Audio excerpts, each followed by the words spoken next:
امام قرطبی کی شرح 900 سال پرانی ہے۔ وہ حضرت عبداللہ بن عباس رضی اللہ عنہ جیسے اولین مفسر صحابی سے آغاز کرتے ہیں اور تابعین، تبع تابعین اور ان کے بعد مفسرین کا ذکر کر کے اپنے تک بات لا کر ثابت کرتے ہیں کہ تمام علماء اکرام آسمان کو فیبرک مانتے تھے۔ سامعین اکرام، میں مندرجہ بالا حقائق اس لیے لایا ہوں کہ ان لوگوں کا منہ بند کر دوں جو طعن کرتے ہوئے یہ کہتے ہیں کہ آج کے مسلم اسکالر ہر نئی ریسرچ کو قرآن اور حدیث سے ثابت کرنا شروع کر دیتے ہیں۔ دلائل کے ساتھ ایسے لوگوں کو بتانا چاہتا ہوں کہ آج کی سائنس کے ثابت شدہ حقائق کو بھی سائنسدان ماننے کے لیے تیار نظر نہیں آتے۔ کسی حد تک مانتے بھی ہیں تو اصطلاحات کو بدلتے نہیں، اپنی غلطیاں تسلیم نہیں کرتے۔ حافظ ابن کثیر رحمۃ اللہ علیہ جو امام المفسرین ہیں، لگ بھگ 650 سال قبل مندرجہ بالا آیات کی تفسیر میں لکھتے ہیں and the sky is won, یعنی آسمان بنا گیا ہے۔ آج کی سائنس بھی اسی حوالے سے ووون یا ویو کے الفاظ لائی ہے۔ یہ اپنے موقف کی تبدیلی نہیں تو اور کیا ہے؟ قرآن مجید کا فرمان اور اس کی تشریح جو مفسرین نے فرمائی، اس میں کوئی تبدیلی نہیں۔ قرآن پاک کا یہ اعجاز ہے اور ہمارے حضور عالی شان صلی اللہ علیہ وسلم کی نبوت و رسالت کا قطعی اور حتمی ثبوت اور برہان ہے۔ اللہ تعالی نے فرمایا وَالسَّمَاءَ بَنَيْنَاهَا بِأَيْدٍ وَإِنَّا لَمُوسِعُونَ، آسمان کو ہم نے ہاتھ سے بنایا اور بلا شبہ ہم اسے متواتر وسعت دینے یعنی پھیلانے والے ہیں۔ الذاریات آیت 47۔ جی ہاں، دونوں چیزوں کا اعلان حضور نبی کریم صلی اللہ علیہ وسلم پر نازل ہونے والے قرآن مجید نے فرمایا کہ آسمان کو بنا گیا ہے، لہذا کریشن کو تسلیم کرو، بناوٹ بھی ایسے ہے جیسے کپڑے کی بناوٹ ہو۔ پھر یہ بات کہ اللہ تعالی نے ہاتھ کا ذکر فرمایا تو آسمان کی چادر کی عظمت بتانے کے لیے ذکر کیا کہ یہ خالی جگہ نہیں ہے بلکہ ایک بناوٹ ہے۔ آج بعض سائنسدانوں نے آسمان کی اس بنتی کو شرماتے اور جھجکتے ہوئے کاسمک بلڈنگ کہنا شروع کیا ہے، مگر ابھی کھل کر کہنا نہیں شروع کیا۔ پروفیسر سین کارول مزید کہتے ہیں حالیہ دور میں ہم میں سے بہت سے سائنسدان کوشش کرتے رہے ہیں کہ وہ اس چیز کو سامنے لائیں کہ وہ کیا دھاگے ہو سکتے ہیں کہ جن سے حقیقت کی چادر کی بنتی کی گئی ہے۔ نیو سائنٹسٹ کے حوالے سے 11 ستمبر سن 2019 کو موصوف مزید رقم تراز ہوتے ہیں۔ سادہ لفظوں میں اسپیس ٹائم کا مطلب ایک مادی کائنات ہے جس کے اندر ہم اور ہر دوسری چیز موجود ہے۔ جی ہاں، اسٹیفن ہاکنگ نے یہی کہا تھا کہ کائنات ایک اخروٹ میں بند ہے۔ قرآن مجید نے 1450 سال قبل سورہ رحمان میں اعلان کیا تھا، اے جنوں اور انسانوں کے گروہوں، اگر تم ہمت رکھتے ہو کہ کائنات کے کناروں سے بھاگ اٹھو تو ایسا کر کے دکھاؤ، غلبے کے بغیر تو ایسا تم نہیں کر سکتے۔ امریکہ کے خلائی ادارے ناسا، یورپین اسپیس ایجنسی اور کینیڈین اسپیس ایجنسی نے مل کر ایک ٹائم مشین بنائی۔ اسے ایک سائنسدان کے نام پر جیمز ویب ٹیلیسکوپ کا نام دیا۔ اس کی فیزیبلٹی بنانے میں 5 سال لگے، ہزاروں انجینئرز کا بندوبست کیا گیا، سینکڑوں سائنسدان منتخب کیے گئے، 300 یونیورسٹیاں اس کام میں حصے دار بن گئیں، ادارے اور کمپنیاں سامنے آئے۔ امریکہ کی 29 ریاستیں اور 14 دیگر ممالک اس منصوبے میں شامل ہوئے۔ اس کے بعد اس کو تیار کرنے میں 25 سال لگے۔ تمام تر تفصیلی اخراجات کا تخمینہ لگایا جائے تو اس پر 25 ارب ڈالر لاگت آئی۔ پھر اس کو 25 دسمبر سن 2021 کو فرانس کے ایک جزیرے سے لانچ کیا گیا۔ اس کا نام گویانا ہے۔ یہاں ایک اسپیس سینٹر ہے۔ یہ جزیرہ جنوبی امریکہ کے سب سے بڑے ملک برازیل میں گھرا ہوا بحر الکاہل کے کنارے پر واقع ہے۔ اس جزیرے کی آبادی 3 لاکھ ہے۔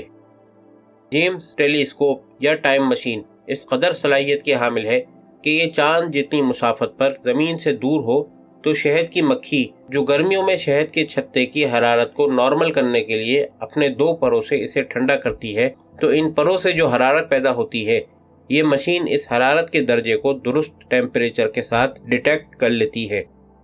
اسے ٹائم مشین اس لیے کہا جاتا ہے کہ یہ 13 ارب سال پیچھے جا کر دیکھے گی کہ کائنات کے آغاز کے بعد ابتدائی سورج اور گلیکسیاں کب اور کیسے وجود میں آئے۔ چنانچہ اسے سورج کے مدار میں بھیجا گیا ہے۔ اب تک جتنے بھی خلائی مشن گئے ہیں وہ زمین کے مدار میں گئے ہیں۔ خلا میں صرف ایک خلائی اسٹیشن ہے جو امریکہ کا ہے، اسے ISS کہا جاتا ہے۔ خلاورت یہیں ٹھہرتے ہیں، یہ بھی زمین کے مدار میں ہے۔ ٹائم مشین پہلا خلائی مشن ہے جسے سورج کے مدار میں بھیجا گیا ہے۔ اب نہ یہاں کوئی جائے گا اور نہ ہی کبھی یہ مشین واپس آئے گی۔ اس کی منزل لاگرینج پوائنٹ 2 ہے۔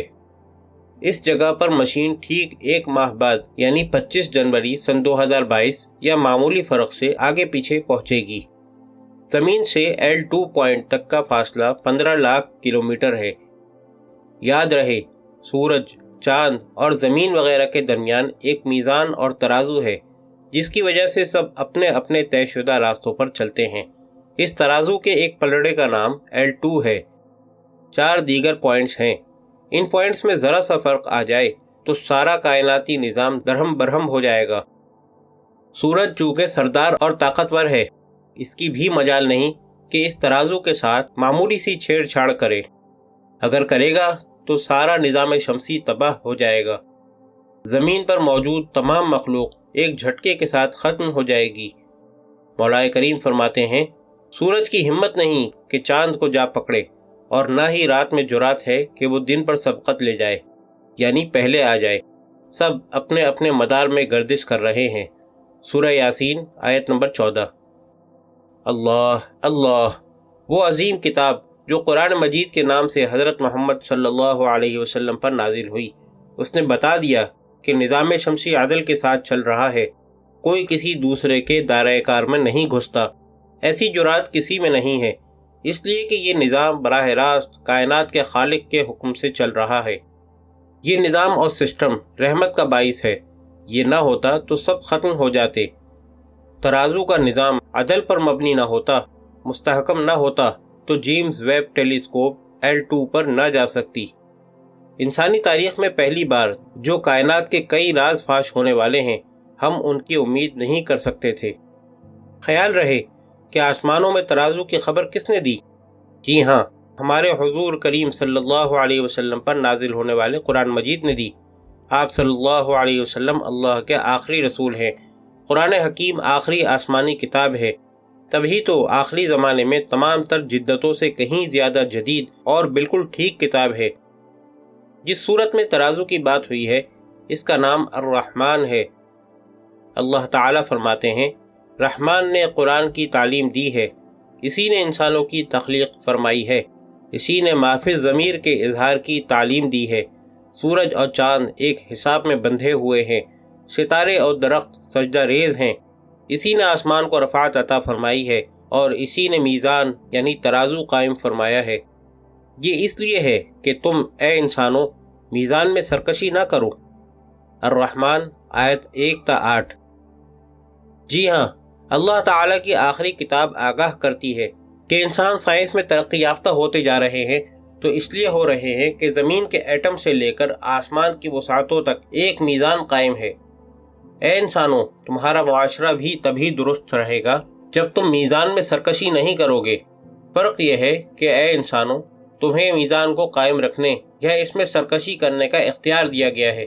تم اپنی مرضی چلا کر سرکشی کر سکتے ہو اور کرتے ہو۔ اگر کہیں تمہارے انسانی معاشرے میں حضور صلی اللہ علیہ وسلم کا نظام قائم ہو جائے تو معاشرہ عادلانہ بن جائے، مسلم ریاستوں کے مندوبین قرآن و سنت کے حاملین بن جائیں۔ سورج کے گرد زمین کی گردش کے میزان پوائنٹس کو دیکھیں تو زمین کا وہ حصہ جو سورج کی طرف ہے وہاں L1 ہے، L2 زمین دائیں طرف ہے، شمال مشرق کی جانب L4 ہے، جبکہ جنوب مشرق کی جانب L5 ہے، بالکل مغرب کی جانب L3 ہے۔ ٹائم مشین سورج کی مدار میں تمام پوائنٹس کے ساتھ گردش کرے گی اور کائنات کی گہرائی میں جھانک کر ہمارے لیے نئی سے نئی خبریں لائے گی۔ سائنسدانوں نے ابھی سے اگلے ماڈل کی جدید ترین دوربین کے بارے میں سوچنا شروع کر دیا ہے۔ قرآن مجید میں ایک سورت ہے جس کا نام الملک ہے، یعنی ہر جگہ اللہ تعالیٰ کی بادشاہی نظر آئے گی۔ اس سورت کی ابتدائی آیات کا ترجمہ ہر ایک کو ضرور پڑھنا چاہیے۔ ارشاد واضح ہے کہ تم دوربینیں بناتے جاؤ، ہر ایک پر اپنی آنکھ رکھ کر دیکھتے جاؤ، تمہاری آنکھیں تھک جائیں گی، ہار کر ہتھیار پھینک دیں گی، مگر مولا کریم کی تخلیق کے عجائبات ختم نہ ہوں گے۔ آخرکار ماننا پڑے گا کہ ساری کائنات کا خالق ایک ہی ہے، اس کی کے ہاتھ میں اصل حکمرانی ہے اور وہ مکمل طور پر قادر مطلق ہے۔